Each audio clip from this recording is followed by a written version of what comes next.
warahmatullahi wabarakatuh.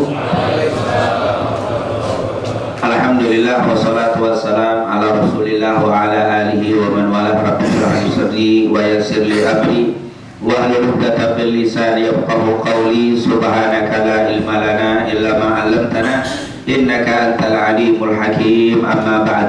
Langsung saja kita masuk ke materi kita, yaitu membaca kitab Riyadhus Shalihin yang alhamdulillah pertemuan terakhir kita sudah menyelesaikan hadis ke 259. Berarti sekarang masuk ke 260, tapi masuk di bab yang baru. Masih berkaitan dengan kemuliaan. Kalau kemarin kemuliaan orang-orang yang dianggap hina, rendah, yang dianggap miskin, begitu juga ini bab. Masih bab berkaitan dengan apa yang kita bahas pada bab ke-32. Nah, sekarang masuk hadiah bab ke-33. Bab apa itu? Mulaqafatul yatim wal banat wasairi dha'fa wal masakin wal munkasirin wal ihsan ilaihim wa syafaqatu alaihim wa tawadhu ma'ahum. Nah, ini berkaitan dengan bagaimana kita mulaqafah, berlemah lembut al yatim bersama anak-anak yatim. Kemudian wal banat, dan juga berlemah lembut kepada anak-anak perempuan. Wasairi dha'fa, dan juga terhadap orang-orang yang lemah, baik al-masakin, yaitu orang-orang miskin, wal munkasirin, dan juga orang-orang yang dianggap rendah, wal ihsan ilaihim, dan berbuat baik terhadap mereka, wa syafaqatu alaihim, dan juga berlemah lembut kepada mereka, wa tawadhu ma'hum, dan merendahkan hati bersama mereka, waqfid al-janah lahum, dan merendahkan sayap kita terhadap mereka. Maksudnya seperti yang ditulis oleh Al-Imam Nawawi di dalam kitab Riyadhus Shalihin, selalu beliau kalau memulai bab baru dimulai dengan ayat-ayat Al-Quran sebelum hadis-hadis Nabi Muhammad SAW. Itu merupakan metode cara menulis Imam Nawawi dalam kitab Riyadhus Shalihin. Selalu kita buka di bab manapun, dari bab pertama sampai bab 43 sampai terakhir. Setiap habis nulis bab ditulis dulu ayat-ayat Al-Quran yang berkaitan dengan bab, kemudian baru masukin hadis-hadis yang berkaitan dengan bab. Di pertemuan kita tidak menafsirkan ayat-ayat ini karena kita fokus kepada hadis-hadisnya. Karena kalau kita tafsirkan ayat ini akan menjadi apa? Panjang dan akhirnya menjadi ilmu tafsir. Ini adalah kita fokus kepada hadisnya. Tapi tabarukan mengikuti apa yang ditulis oleh Al-Imam Nawawi sebagai muallif, sebagai pengarang, maka kita juga membacanya. Qala al-muallif rahimahumullah wa nafa'ana bi fidarain amin. Qala Allah Ta'ala wahfid janahaka lil mu'minin. Kata Allah Subhanahu wa taala dalam Al-Qur'an, Allah berfirman, wahfid janahaka lil mu'minin, maka rendahkanlah hatimu terhadap orang-orang mukmin. Ini tentunya perintah untuk Nabi Muhammad. Wahfid janahak, janah itu apa? Sayap. Itu janah. Ajnihah, jadi malaikat Jibril memiliki 600 sayap. Malaikat itu namanya apa? Janah. Dan 600 sayapnya malaikat Jibril, satu sayapnya gedenya antara timur dan barat. Nggak usah dipikirin, bayangin, akhirnya stres kita memang kalau bicara tentang alam sono mah udah apa, dengerin aja. Nah, akhirnya kita pikirin nyambung kagak, akhirnya apa nih? Karena memang disuruh dengerin, karena memang tidak nyampe otak kita nih. Wa ma utitu minal ilmi illa, kita nggak dikasih ilmu kecuali dikit banget. Udah jangan belagu mikirin apa? Mikirin malaikat, mikirin aja kelihatan yang di sekitar kita, sampah kita pikirin, urusan tadi juga tuh habis subuh itu juga harus dipikirin. Bagaimana cara nyelesainnya tuh? Jadi Pak Lurah tadi, iya kacau itu. Semoga Allah berikan hidayah orang ini. Ini kemudian waqala ta'ala, dan Allah SWT berfirman, wasbir nafsaka ma'al ladzina yad'una rabbahum bil ghadati wal 'ashyi yuriduna wajha. Ini katakan juga wasbir nafsaka ma'al ladzina yad'una rabbahum, dan bersabarlah engkau wahai Nabi Muhammad sallallahu alaihi wasallam untuk terus berdoa kepada Allah di pagi hari dan siang hari. Kepada siapa? Yuriduna wajha, yang menginginkan pahala dari Allah Subhanahu wa taala. Wala ta'du aynaka anhum, dan jangan kau palingkan matamu wahai Nabi Muhammad dari mereka. Yuriduna yuridu zinatul hayatid dunya, yang mereka menginginkan turidu, mereka menginginkan kehidupan dunia. Artinya bersabarlah wahai Nabi Muhammad berdoa bersama orang-orang yang lemah, yang miskin, yang kalau bahasa kita dianggap lemah oleh orang-orang di zaman itu. Bersabarlah engkau berzikir bersama mereka, dan jangan kau palingkan wajahmu, sikapmu terhadap orang-orang miskin untuk mencari atau mendekati orang-orang yang menginginkan kehidupan dunia. An-Nahl ini juga disebutkan, Al-An'am ayat 52. Nah, ini ayat turunnya, ini ayat berkaitan dengan Rasulullah SAW ketika itu diminta sama orang kafir untuk meninggalkan orang-orang muslim yang lemah. Dikatakan di situ Allah Subhanahu wa taala menjelaskan kepada kita bahwa hai Nabi Muhammad, bersabarlah engkau bersama orang-orang yang meminta, menyebut, berzikir kepada Allah. Yadhkurunallaha wa yuhallilunahu wa yahmadunahu wa yusabbihunahu wa yukabbirunahu wa yas'alunahu bukratan wa 'ashiyya min ibadillah. Dulu Nabi Muhammad SAW biasa berzikir, bertahlil, memuji Allah, bertasbih. Itu tasbih, zikir bareng-bareng duduk bersama para sahabat itu hal yang biasa. Makanya kita bingung kalau sekarang dibilang bid'ah. Kamu dizikir bareng, itu bid'ah. Ini zaman dulu biasa para sahabat duduk. Memang Nabi duduk, sahabat mereka berzikir. Nabi nggak bilang bertasbih 100, nggak begitu. Nabi baca subhanallah, ini dengar subhanallah, baca. Jadi bergemuruh suaranya itu, walaupun nggak dikomandoi karena mereka tahu bacaannya berzikir. Itu namanya zikir bareng begitu. Habis sholat Allahumma inna ala zikrika wa syukrika wa husni ibadatik subhanallah, bareng subhanallah. Ya nggak perlu bapak ibu jamaah 33 ya subhanallah, ini kan nggak perlu begitu. Orang kan udah pada tahu subhanallah. Ini bersuara, akhirnya bergemuruh. Kata Abdullah bin Abbas, kami nggak tahu di masjid Nabi itu udah sholat selesai apa belum, kecuali gemuruh suara dikir terdengar dari masjid. Oh, ini bubarnya. Kalau lagi tenang berarti belum. Karena kalau lagi duduk diem semuanya kan tahiyat, tasbih, nggak ada yang dengar lagi sholat. Kami tidak mengetahui bubarnya Masjid Nabawi waktu sholat kecuali bergemur suara dikir. Berarti dikir itu jangan kayak sekarang, maaf nih ada assalamualaikum, takut dikir, takut bersuara salah, nggak usah berjamaah, dikir aja masing-masing asal tahu dikirnya. Nah, karena nggak tahu, imam kadang-kadang bersuara. Itu kan Imam Nawawi bilang afdolnya dikir itu sendiri-sendiri. Tapi bukan berarti diem. Itu bukan dikir itu subhanallah, terus Pak ngomong subhanallah, Ustaz ngomong subhanallah. Akhirnya karena baca semuanya jadi gemuruh. Nah, ini dikir masing-masing, bener-bener masing-masing. Nah, itu bukan dikir, itu namanya. Ini yuhalliluna, bertahlil. Subhanallah, la ilaha illallah, wa yahmadunahu, alhamdulillah. Itu kan pakai bentuk siwa jama', artinya apa? Mereka membaca tahlil, mereka membaca tahmid, alhamdulillah, tahlil. Wa yusabbihuna, subhanallah, itu dah. Wa yukabbiruna, Allahu akbar, itu namanya apa? Siwanya itu bentuknya rame-rame. Dan memang betul kalau ibadah rame-rame itu enteng. Kalau sendiri-sendiri berat. Makanya Nabi itu semua syariat Islam ini rata-rata disuruh berjamaah. Sholat 5 waktu disuruh berjamaah. Bisa kuat, imamnya baca sabihis kuat gitu. Imamnya baca hal ataka kuat. Bahkan aja baca kalau Jumat nih alif lam mim sajadah kuat. Coba sholat sendirian, paling nataina kulhu daja'at, itu kalau sendirian.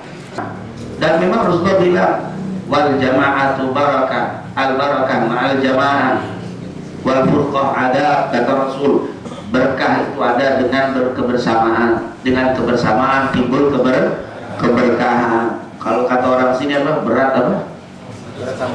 Sama dipikul, ringan. Semakin bergotong royong semakin ringan. Begitulah Islam. Berbeda itu biasa, tapi jangan menganggap yang tidak sama dengan kita itu adalah salah, sesat, nggak benar. Jangan, karena mereka punya dalil, kita punya dalil. Lihat dikatakan di sini, wa yas'alunahu, dan mereka memohon kepada Allah bukratan wa asiyah, baik di pagi dan sore hari, min ibadillah, mereka itu dari hamba-hamba Allah. Sawa'un kana fuqara au aghniya au aqwiya au du'afa, baik mereka itu orang-orang fakir, orang-orang kaya, orang-orang tua atau du'afa, gabung sama. Rasulullah tidak membedakan mana kaya, mana miskin. Rasulullah SAW, mana orang kuat, mana orang lemah, mana jelata, mana pejabat, sama di hadapan Rasul. Itulah Nabi kita, Nabi Muhammad SAW.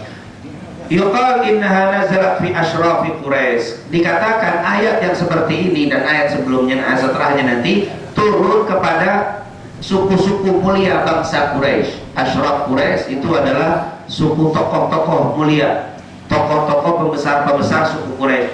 Hina qalabu minan Nabi sallallahu alaihi wasallam an yajlisa ma'ahum wahda, ketika mereka minta kepada Nabi supaya Nabi duduknya bersama mereka secara khusus. Jadi orang-orang Quraisy itu waktu melihat Nabi duduk sama para sahabat yang miskin-miskin, dia rakyat jelata, ada juga orang kaya, ada orang tua, ada juga orang-orang bikin majelis tapi maunya sama siapa? Sama Nabi sendiri. Wala yujalisuhum bidu'afa ashabi, dan jangan diajak duduk orang-orang yang lemah dari para sahabatnya. Maksudnya, tapi saya pengen bikin majelis sendiri, tapi jangan hadir nih, apa? Budak-budak nih, orang-orang miskin nih, ini rakyat jelata, jangan ikut sama Nabi, tapi pengen mau majelis tapi duduknya apa? Khusus. Jadi bangsa Quraisy datang ke Rasulullah, minta kepada Rasul, dia pengen masuk Islam. Saya masuk Islam, tapi pengen saya masuk Islam syaratnya nggak bergabung dengan apa? Mau bikin majelis misalkan di rumah sana, biar ini orang-orang miskin nggak usah. Saya pengen masuk Islam tapi majelisnya khusus. Majelisnya khusus, nggak mau gabung sama orang duafa, orang-orang miskin, orang-orang lemah. Nabi waktu itu ngeliatin orang kafir Quraisy Mekah, benar nggak nih mereka minta? Terus Nabi ngeliatin ke para sahabat. Para sahabat waktu itu berharap nggak mau karena dimintanya terang-terangan. Ya Rasulullah, wahai Muhammad, saya pengen masuk Islam, tapi dengan syarat majelisnya Islam saya khusus, tidak mau bergabung dengan apa? Orang-orang yang kaya, tapi orang-orang yang miskin, orang-orang yang rakyat jelata atau budak-budak. Saya pengen kasih apa? Apa orang sekarang bilang eksklusif, wah VIP, maunya apa? Para sahabat melihatin itu, wah ini gawat, mereka takut kalau Nabi mau. Kalau Nabi mau, mereka bisa ditinggal sama Nabi. Nabi ngeliatin ke situ, ngeliatin para sahabat.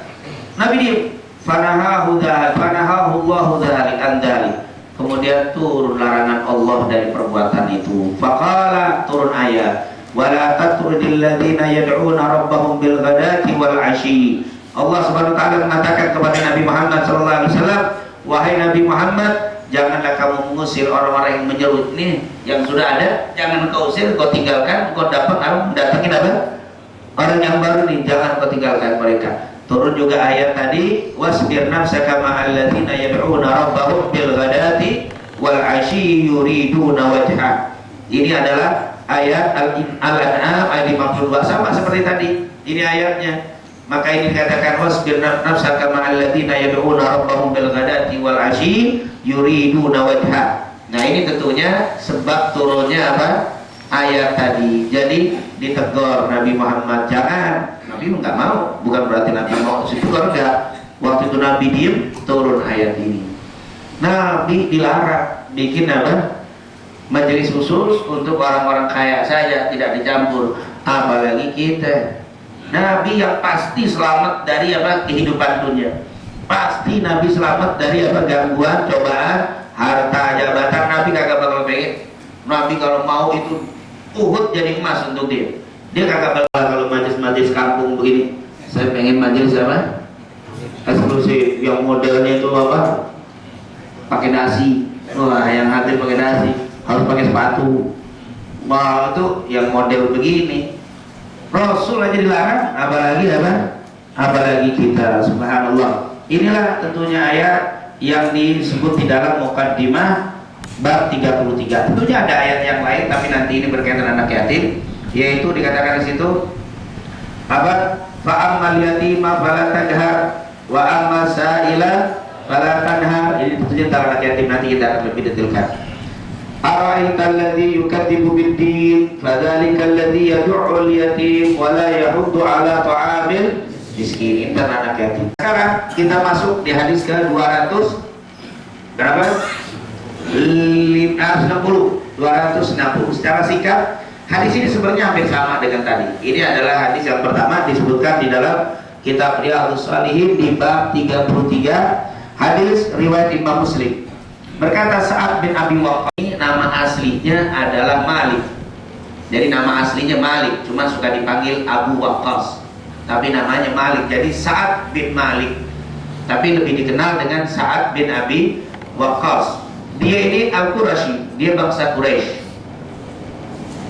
Abu Waqqas ini atau Malik, Abu Waqqas ini atau Malik, dia ini anak paman dari istrinya Rasul yang namanya Khadijah.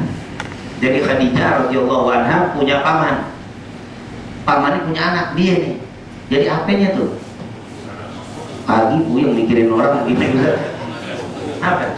Sepupunya Khadijah. Ya, sepupunya Khadijah. Sepupunya Khadijah. Jadi dia dari bapak dia masih hubungan dengan apa istrinya Rasul Khadijah. Abu Waqqas ini atau Abi Waqqas. Sementara ibunya Sa'ad namanya Humnah, ada yang mengatakan Himnah. Namanya ada yang mengatakan Humnah, ada yang mengatakan Himnah. Himnah atau Humnah ini punya bapak namanya Sufyan. Sufyan punya bapak namanya Abu Syamsin. Jadi saudara dari Muawiyah. Pernah dengar kata Muawiyah? Muawiyah bin Abi Sufyan radhiyallahu anhu.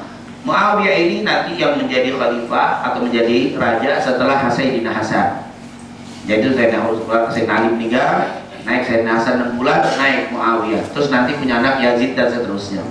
Jadi dari ibu dia Humnah binti Sufyan bin Abu Syamsi. Itu adalah Humnah. Dari segi bapak dekat ke ibunya, ke istrinya Rasul. Dari segi ibu dekat ke Abu Sufyan, Bani Umayyah. Waktu masuk Islam, dia lahir ada yang mengatakan 23 Hijriah sebelum kenabian Nabi Muhammad SAW. Jadi waktu Nabi umur 40, dia umurnya 23 kan, 23 sebelum Nabi kan umur 40 jadi Nabi 23. Jadi beda umurnya berapa tahun tuh? Segitu dah ya. Mau saya gitu mana dia masih mati bisa gawat belum baru mau habis satu gawat. Kalau bisa rapat baru kita ngah itu. Nah intinya masih muda lah dia. Dan masuk Islamnya cukup muda. Dia termasuk orang yang kelima. Ada yang bilang bukan kelima tapi ketujuh, ke-8, intinya nggak lebih dari 10 orang. Yang pertama kan kita tahu dari kaum wanita Khadijah radhiyallahu anha, dari anak-anak Ali bin Abi Thalib, dari budak adalah Zaid bin Harithah, dari orang dewasa Abu Bakar. Abu Bakar ini suka berdakwah, ngajakin Utsman masuk Islam dari ajakan Abu Bakar. Nah ini saat ini masuk Islam gara-gara ajakan Abu Bakar. Jadi dia ngedakwah ketemu Sa'ad bin Abi Waqqas, diajak ayo masuk Islam. Jadi dia hitungannya ada yang mengatakan kelima setelah Abu Bakar, ada yang bilang enggak, dia setelah Utsman. Intinya enggak lebih dari 10 orang. Jadi sebelum hijrah Nabi Muhammad dia berangkat lebih dulu untuk hijrah ke kota Madinah.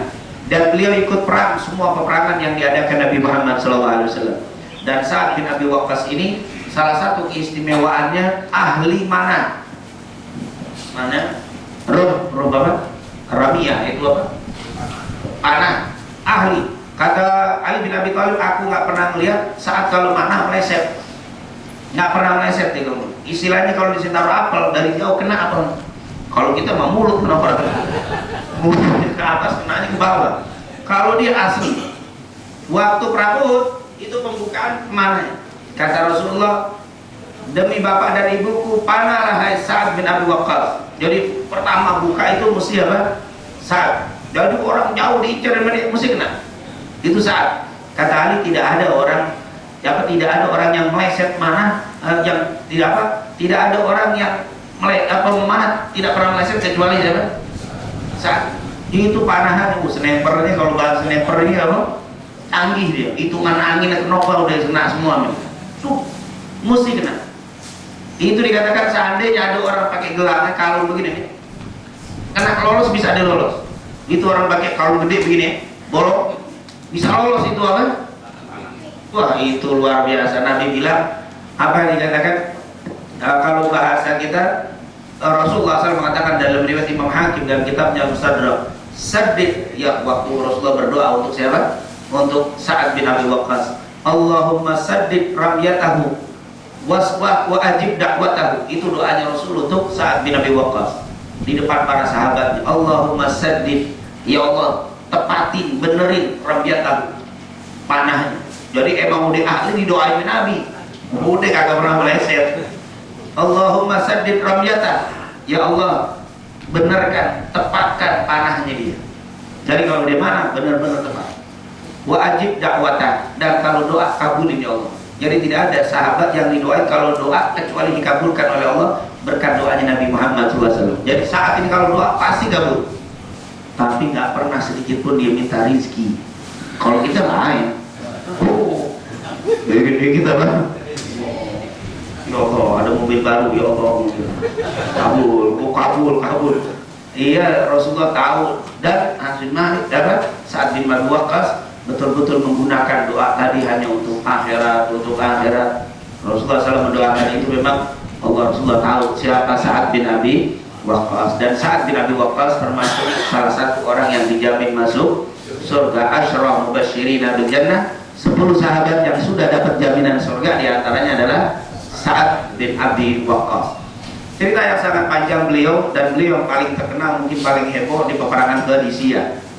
Peperangan Qadisiyah ini peperangan yang dipimpin langsung oleh Sa'ad bin Abi Waqqas melawan pasukan Persia. Waktu itu dia membawa pasukan 100.000. Wah, Sa'ad bin Abi Waqqas bawa pasukan 100.000 mau gede banget. 100.000, tapi ngelawan pasukan Persia berapa? 300.000. Jadi kelihatannya gede, lawannya 300. Tapi Sa'ad bin Abi Waqqas terus maju dan bisa memenangkan peperangan tadi. Itu adalah Sa'ad bin Abi Waqqas. Dan akhirnya beliau meninggal pada tahun 55 Hijriah. Meninggal tahun 55 Hijriah. Insyaallah nanti kita akan ceritakan lagi tentang Sa'ad bin Abi Waqqas. Berkata Sa'ad bin Abi Waqqas radhiyallahu an, kunna ma'an Nabi sittata nafar. Kami dulu lagi duduk-duduk bersama Nabi berjumlah 6 orang. Faqala al-musyrikun, tiba-tiba datang orang musyrik. Faqala lin Nabi, dia berkata kepada Nabi, utrud haula yajtari'una alaina. Utrud, usir. Oh, ini orang musyrik datang, musyrikun. Kita lagi berenam, lagi zikir ya tadi itu. Kalau tadi kan maaf di sini nggak disebutin nama-namanya, cuma di sini ada beberapa orang yang sedang duduk sama Nabi. Di hadis 260 diceritakan siapa saja orang-orang tadi. Cerita Sa'ad bin Waqqas di antara dia lagi duduk di situ bersama dengan 6 orang. Siapa aja di situ disebutin? Ana, yaitu saya, maksudnya siapa? Sa'ad bin Abi Waqqas. Ibnu Mas'ud lagi duduk bareng. Dan Ibnu Mas'ud ini juga orangnya kurus kecil, orang Ibnu Mas'ud. Nanti kita akan ceritakan. Dia pernah naik pohon kurma, angin kencang, bomisnya kebuka. Sahabat melihat, ketawa pada ketawain dia, pada ngakak, pada ketawain siapa? Abdullah bin Mas'ud. Rasul keluar, pada ketawa. Apa yang dilihat Abdullah bin Mas'ud? Betisnya kecil, betisnya.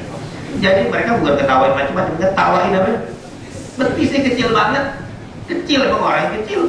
Dia ketawain sama sahabat. Nabi bilang, para sahabat, jangan kau ketawain kecilnya betis Abdullah bin Mas'ud itu. Wallahi nanti betisnya Abdullah bin Mas'ud lebih berat daripada Jabal Uhud. Lebih gede dari Jabal, lebih gede, lebih berat di hadapan Allah. Yang diingat sama Sa'ad bin Abi Waqqas adalah Ibnu Mas'ud, Bilal, dan juga beberapa orang lain. Duduk bersama Nabi. Ternyata lagi duduk, tiba-tiba datang orang-orang musyrik. Dia bilang, utrud haula, usir semua itu wahai Muhammad. La yajtari'una alaina, usir aja, gak bakal berani melawan dia. Siapa kita? Mana tokoh-tokoh ini, tuan-tuan ini, pejabat-pejabat, bahasa kita itu orang yang di Arab, semua orang itu larinya ke dia. Tokoh-tokoh besar, pembesar-pembesar Quraisy, usir aja. Dan jangan khawatir, kalau kau usir mereka gak bakal berani macam-macam sama kita. Mereka tahu siapa kita. Oh itu apa? La yajtari'una alaina, gak bakal melawan dia. Kalau usir, usir aja. Terus kenapa? Saya pengen duduk sama kamu daripada dengan mereka. Ini kan budak-budak semua, usir aja. Biar saya akan duduk bersama kamu. Tapi yang penting syaratnya mereka diusir. Fawaqa'a fi nafsi Rasulillah, akhirnya terjadi pada diri Nabi Muhammad. Ada sesuatu di diri Muhammad. Nabi ngeliatin apa? ngeliatin jamaah yang budak-budak yang miskin ini, yang lemes-lemes ini, sama ngeliatin yang apa? Pakaiannya pakai ini. Rasulullah ngeliatin ke kanan, jadi membandingin, ngeliat ke sini ke sini. Akhirnya faqa'a fi nafsi Rasulillah, telah terjadi di dalam diri Nabi Muhammad, Masya Allah, hanya Allah yang tahu apa. Ini Sa'ad bin Abi Waqqas ngeliatin Nabi ngeliatin begini, takut Sa'ad bin Abi Waqqas jangan-jangan apa? Nabi wah kita diusir sementara ini diterima. Tapi tentunya Nabi ngelihat begitu, ada sesuatu di dalam dirinya tapi nggak tahu apa yang terjadi pada diri Nabi. Kemudian ayyaqa fahadda nafsahu, Nabi Muhammad seakan-akan kayak berbicara pada dirinya sendiri, tapi kami nggak tahu apa itu yang terjadi pada diri Nabi Muhammad. Ka'alamat fa'anzalallah, saat itulah turun ayat, wala tatrudil ladzina yad'una rabbahum bil ghadati wal 'ashyi yuriduna wajha, jangan pernah kau usir orang-orang yang apa? Duduk bersamamu, yang mengharapkan Allah Subhanahu wa taala, yang mengharapkan karunia Allah dari pagi sampai sore, di pagi dan sore hari. Artinya Allah kasih tahu, jangan diikuti hai Nabi Muhammad. Yang duduk di depanmu itu orang-orang susah, miskin, orang-orang apa lemah itu betul-betul hanya mengharapkan ridhonya Allah. Yang berdiri itu orang-orang yang apa? Tokoh-tokoh itu, pembesar-pembesar kafir Quraisy Mekah itu tidak, mereka hanya mengharapkan apa? Dunia. Jadi mereka ini ngaco nih, bukan beneran. Ini yang benar, ini yang ngaco. Akhirnya Nabi Muhammad, pergilah kalian. Ternyata duduk sama orang-orang susah, sama orang miskin, itu lebih disukai oleh para ulama karena doa-doa mereka ikhlas, bahkan kadang-kadang mengeluarkan apa? Air mata mereka. Ya Allah, ini luar biasa. Oleh karena itu di dalam kita kalau baca rawi Sibtuturah misalkan, karena Nabi sallallahu alaihi wasallam idza da'ahul miskinu ajabahu ijabatan muajjalah. Nabi Muhammad itu kalau diundang sama orang-orang miskin, datangnya lebih cepat daripada datang diundang sama orang. Rasulullah diundang sama siapa saja mau, siap, bahagia. Tapi lebih kira lebih bahagia kalau yang undangnya apa? Idza da'ahul miskinu ajabahu ijabatan muajjalah. Subhanallah. Semoga hati kita dijadikan pecinta orang-orang yang saleh, pecinta umat Nabi Muhammad sallallahu alaihi wasallam. Amin amin ya rabbal alamin. Nah, inilah hadis ke-260 insyaallah. Kalimat zikir itu maknanya luas ya, secara harfiah dan secara maknawi. Zikir secara harfiah itu subhanallah, subhanallah, alhamdulillah, Allahu akbar, shalawat, tasbih, tahmid, takbir, itu zikir. Itu adalah zikir. Jadi zikir itu kalau bahasa harfiahnya begitu, artinya apa? Menyebut nama Allah. Tapi nanti secara maknawi kata ulama, zikir itu artinya ingat. Udzukurullah, ingatlah kepada Allah. Ingat kepada Allah nggak mesti dengan apa? Tasbih, tahmid, takbir. Seperti kita ini dalam keadaan zikir kepada Allah. Ini kita lagi taklim seperti ini berarti kita dalam keadaan berzikir kepada Allah. Wadzukurullaha fil sirri wal 'alan. Berzikirlah kamu kepada Allah, ingatlah kamu kepada Allah selalu, baik di dalam keadaan sembunyi-sembunyi gak ada orang atau dalam keadaan terang-terangan. Jadi waktu kita mau maksiat di kamar mandi, astagfirullah, kita ingat sama Allah, tak jadi. Itu namanya ingat kepada Allah. Jadi ingat kepada Allah secara harfiah, subhanallah. Tapi secara maknawi, kita menjaga aturan Allah dimanapun kita berada, kapanpun kita berada, di mana kita mau, di jalan, di masjid, di pasar, sama zikir. Di masjid kita zikir subhanallah, di pasar kita berzikir kepada Allah dengan tidak menipu, tidak melakukan kecurangan, itu namanya zikir. Kenapa Anda tidak menipu? Karena takut ketahuan polisi, itu bukan zikir. Takut polisi. Kenapa Anda berzikir? Karena saya takut dosa kepada Allah, itu namanya zikir. Aisyah bilang, ya Rasulullah, tanamu ainat, ya Rasulullah, tertutup kedua matamu ya Rasulullah. Apa jawab Nabi? Nah, tanamu ainat ya wala yanamu qalbi. Iya, hatiku mataku terpejam, tapi hatiku tidak pernah tidur, tidak pernah lengah dari berpikir kepada Allah. Kalau Nabi memang sampai tidurnya aja zikir. Kalau kita zikirnya tidur, hampir sama. Nabi zikirnya tidurnya aja berzikir. Kalau kita zikirnya aja tidur. Nah, intinya subhanallah, makna zikir itu zikir secara harfi subhanallah, tapi secara maknawi kita kemana pun ingat sama Allah. waktu melihat maksiat, astagfirullah. Ingat itu zikir itu namanya itu. Ketika kita dagang ada kemana nggak mau melakukan curang karena Allah, itu namanya zikir. Sebagai suami istri di dalam rumah tangga, kita mau ngapa-ngapain, mau berlaku kasar sama istri, kita ingat sama Allah. Bukan karena takut bertuah, tapi ingat sama Allah, dia takut dosa, nyakitin orang. Zikrullah, itu namanya zikir. Jadi orang Islam itu harus apa? Selalu berzikir kepada Allah. Zikir secara lisan, zikir secara hati, zikir secara perbuatan. Zikir secara perbuatan. Ada orang yang zikir lisannya bagus, tapi di luarnya maksiat noluk, berarti dia belum. Zikirnya baru zikir apa? Zikir itu harus 3. Zikir lisan, subhanallah, subhanallah, itu harus rajin, harus banyak berzikir. Yang kedua, zikir hati, selalu ingat kepada Allah. Zikir perbuatan dengan apa? Mempraktekkan semua perintah Allah, menjauhi semua larangan Allah. Itulah makna zikir. Insyaallah kita betul-betul dijadikan orang yang selalu berzikir kepada Allah. Zikir lisan, zikir hati, zikir perbuatan. Amin, amin ya rabbal alamin. Mungkin itu saja yang bisa saya sampaikan. Lebih kurang, assalamualaikum warahmatullahi wabarakatuh.